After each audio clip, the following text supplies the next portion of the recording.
नमस्कार दोस्तों, target with PS Parihar channel में आपका स्वागत है।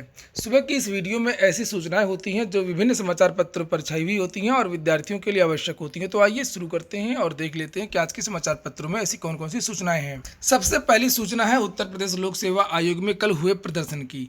लिखा पीसीएस 2018 में स्केलिंग को लेकर के उत्तर प्रदेश लोक सेवा आयोग के सामने प्रतियोगी छात्रों का प्रदर्शन। नीचे लिखा उत्तर प्रदेश के प्रयागराज में लोक सेवा आयोग के गेट के बाहर मंगलवार को पीसीएस 2018 में स्केलिंग के मुद्दे पर प्रतियोगी छात्रों ने धरना प्रदर्शन किया। अभ्यर्थियों की बड़ी संख्या को देखते हुए पुलिस ने आयोग की तरफ आने वाले सभी रास्तों को बंद कर दिया। प्रदर्शन के दौरान सैकड़ों प्रतियोगी छात्रों ने सभी परीक्षाओं में अन्य राज्यों का कोटा निर्धारित हो, यूपीएससी का अंधा अनुकरण बंद करो, यूपीएससी 2018 स्केलिंग का जवाब दो, हिंदी भाषियों के साथ में अन्याय नहीं चले। तो इसके बारे में मैंने कल सुबह ही एक वीडियो बनाया था, परसों में वीडियो बनाया था और आप लोगों से बताया था कि विद्यार्थी विभिन्न मांगों को लेकर के लोक सेवा आयोग में प्रदर्शन करने वाले हैं 20 तारीख को। यूपीएससी आपकी बात मानेगा ये या नहीं मानेगा, ये आपकी संख्या पर निर्भर करता है। सभी विद्यार्थी लोक सेवा आयोग पहुंचे, लेकिन ऐसा नहीं हुआ। जितने विद्यार्थियों को आना चाहिए था उतने विद्यार्थी लोक सेवा आयोग नहीं पहुंचे। और अगर इस तरीके से होगा तो आपके आंदोलन और धरना प्रदर्शन से कोई भी लाभ नहीं होने वाला है, क्योंकि संविदा भर्ती का जो प्रस्ताव था सरकार बैकफुट में इसलिए आई थी क्योंकि जितने भी प्रतियोगी संगठन हैं, जितने भी छात्र हैं, सभी विद्यार्थियों ने एक साथ एक ही दिन प्रदर्शन किया था, इसलिए सरकार बैकफुट में आई थी। लेकिन इस तरीके से अगर 40-50 विद्यार्थी पहुंच करके रोज़ वहां पर शोर मचाएंगे तो उससे कुछ भी नहीं होने वाला है। प्रयागराज में भी बहुत सारे प्रतियोगी संगठन हैं, प्रतियोगी जो छात्र हैं वो एक दूसरे के प्रदर्शन पे नहीं जाते हैं, जबकि ऐसा नहीं होना चाहिए। मांगे बिल्कुल जायज़ हैं। विद्यार्थियों की मांग ये है कि जो संघ लोक सेवा आयोग है उसका अंधा अनुकरण लोक सेवा आयोग प्रयागराज कर रहा है, और उससे होता ये है कि जो उत्तर प्रदेश के जो विद्यार्थी हैं उनका चयन नहीं हो पाता है। अभी हाल ही में पीसीएस 2018 का रिजल्ट आया है और हम लोगों ने देखा है कि ऐसे बहुत सारे जो छात्र हैं जो अन्य राज्यों में रहते हैं उनका चयन हुआ है। ऐसे भी आरोप है विद्यार्थियों की कि स्केलिंग नहीं हुई है, चूँकि जो उससे होता ये है कि जो गणित, मानविकी, साइंस के विद्यार्थी हैं उनको नंबर ज़्यादा मिलते हैं मूल्यांकन में, और जो मानविकी के जो विद्यार्थी हैं उनको नंबर कम मिलते हैं। इससे मानविकी के जो विद्यार्थी हैं उनके साथ में भेदभाव हुआ है। बात केवल इन बदलावों की नहीं है, बात है कि सरकार की ज़बरदस्ती की, बात है चेयरमैन की ज़बरदस्ती की, मनमानेपन के रवैये की। जब प्रभात कुमार जो चेयरमैन उत्तर प्रदेश लोक सेवा आयोग के नए नए नियुक्त हुए थे, तब उन्होंने अचानक से ऐसे बदलाव कर किए थे बिना विद्यार्थियों को सूचित किए हुए। अचानक से रक्षा अध्ययन को हटा दिया गया था, अचानक से सोशल वर्क को हटा दिया गया था। और अब चर्चा तो इस बात की है कि अब शायद जो एज होती है उसको कम किया जा सकता है उत्तर प्रदेश लोक सेवा आयोग में, या जो अटैम्प्ट हैं जो संघ लोक सेवा आयोग की परीक्षा में दिए जाते हैं उसी तरीके से पीसीएस में भी किया जा रहा है। तो अगर ऐसा हुआ तब तो उत्तर प्रदेश के जो विद्यार्थी हैं उनका चयन और भी मुश्किल हो जाएगा। इसलिए जो है सभी छात्र एकजुट रहें। जो भी कोई प्रदर्शन हो, वाजिब प्रदर्शन हो, तो सभी छात्र इकट्ठा प्रदर्शन करें। अगली सूचना है ARO 2016 रिजल्ट की।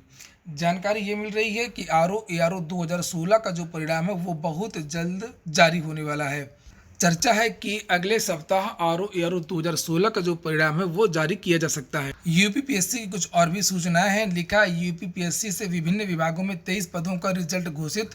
उत्तर प्रदेश लोक सेवा आयोग ने मंगलवार को अलग अलग 23 पदों का रिजल्ट घोषित किया है। इसमें शोध अधिकारी, रसायनज्ञ, प्रवक्ता, इंफॉर्मेशन टेक्नोलॉजी, एपिडेमोलॉजिस्ट कम सहायक आचार्य का रिजल्ट है। राज्य वित्तीय योजना और संसाधन निदेशालय के अंतर्गत शोध अधिकारी के 4 पद की भर्ती के लिए 15 अक्टूबर को इंटरव्यू लिया गया था। इसमें शैली तोमर, विनीत गोयल, ऋतु गोयल व विवेकानंद का चयन हुआ है। तो ये जो परिणाम है ये जारी हो गया। अगली सूचना है टीईटी की। लिखा है खुशखबरी, टीईटी की वैधता जीवन भर के लिए मान्य होगी। केंद्र सरकार ने शिक्षक बनने के लिए इच्छुक अभ्यर्थियों के हक में महत्वपूर्ण फैसला लिया है। अब उन्हें हर 7 साल में शिक्षक अर्हता परीक्षा पास करने की जरूरत नहीं होगी, बल्कि एक बार टीईटी पास करने भर से जीवन भर के लिए मान्य रहेगी, और यह व्यवस्था देश भर में लागू होगी।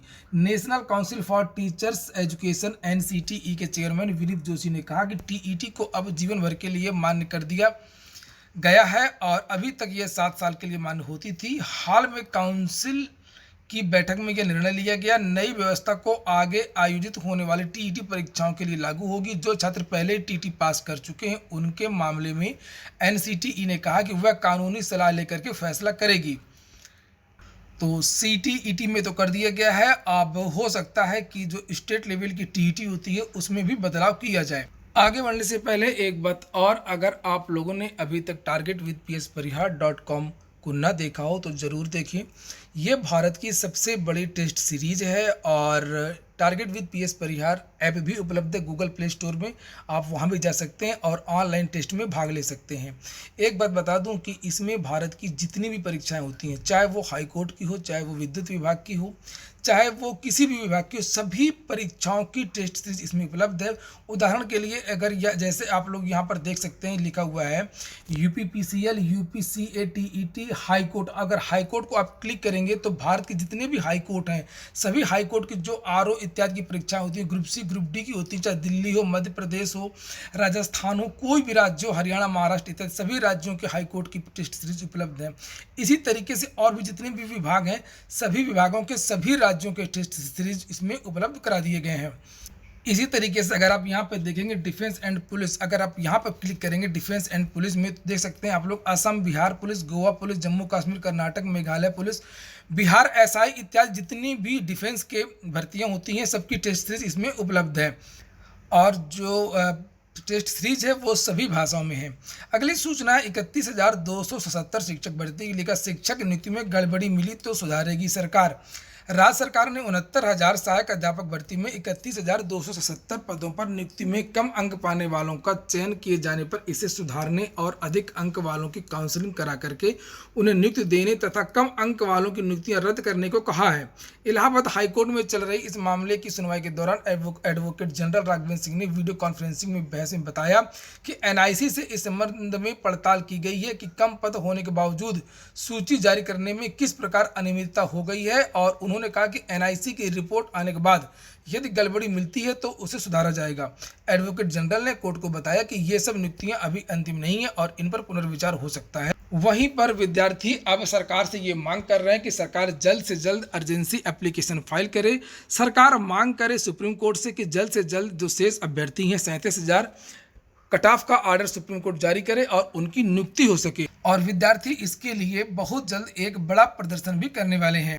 अगली सूचना है एलटी ग्रेड शिक्षक भर्ती की। उत्तराखंड से एलटी ग्रेड शिक्षक भर्ती का जो विज्ञापन है वो आया हुआ है। लिखा सहायक अध्यापक एलटी ग्रेड के 1431 पदों को भरने के लिए ऑनलाइन आवेदन शुरू हो गए हैं। लिखा है उत्तराखंड अधीनस्थ सेवा चयन आयोग ने माध्यमिक शिक्षा विभाग उत्तराखंड गढ़वाल एवं कुमाऊं मंडल में सहायक अध्यापक एलटी समूह ग के 1431 पदों पर सीधी भर्ती के लिए ऑनलाइन आवेदन प्रक्रिया 19 अक्टूबर 2020 से यूकेएसएससी की आधिकारिक वेबसाइट पर शुरू कर दी है और 1431 पदों पर होने वाली यह भर्ती 13 विषयों के विभिन्न अध्यापक की भर्ती के लिए है। लिखा उत्तराखंड में शिक्षक बनने की राह देख रहे और इस भर्ती में आवेदन के इच्छुक उम्मीदवार 4 दिसंबर 2020 तक ऑनलाइन आवेदन कर सकते हैं।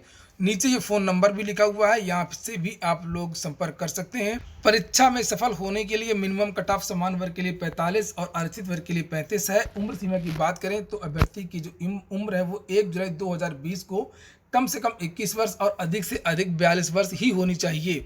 अगली सूचना है आईबीपीएस क्लर्क भर्ती 2020 की। फिर से मौका दे दिया गया है, फिर से विंडो खोल दी गई है। जिन विद्यार्थियों ने अभी तक आवेदन न किया वो अभी भी आवेदन कर सकते हैं। नीचे लिखा है कि institute of banking and personal selection IBPS ने क्लर्क की 2557 भर्तियों के लिए आवेदन की विंडो एक बार फिर से खोलने का फैसला किया है। ऐसे उम्मीदवार जिन्होंने पहले आवेदन नहीं किया है और अप्लाई करना चाहते हैं तो वह 23 अक्टूबर से 6 नवंबर के बीच ibps.in पर जाकर के ऑनलाइन अप्लाई कर सकते हैं। इस अवधि में आवेदकों को रजिस्ट्रेशन, एप्लीकेशन में करेक्शन और फीस का भुगतान करना हो। सरकारी बैंकों की ये भर्तियां हैं bank of Baroda, Canara bank, Indian overseas bank, UCO bank, bank of India, central bank of India, Punjab national bank, union bank of India, bank of Maharashtra, Indian bank और पंजाब एंड सिंध बैंक में खाली पड़े क्लर्कों के पदों पर भर्तियां की जाएंगी। और प्रारंभिक परीक्षा 4, 12 और 13 दिसंबर को होगी। मेंस एग्जाम 24 जनवरी को होगा। प्रोविजनल अलॉटमेंट लिस्ट 1 अप्रैल 2021 को जारी हो जाए। तो ठीक है दोस्तों, ये हो गया आज का वीडियो। अगर आपको अच्छा लगा हो तो लाइक अवश्य करते हैं, अगर शेयर कर सकते हो शेयर भी कर दें। पूरा वीडियो सुनने के लिए बहुत बहुत धन्यवाद।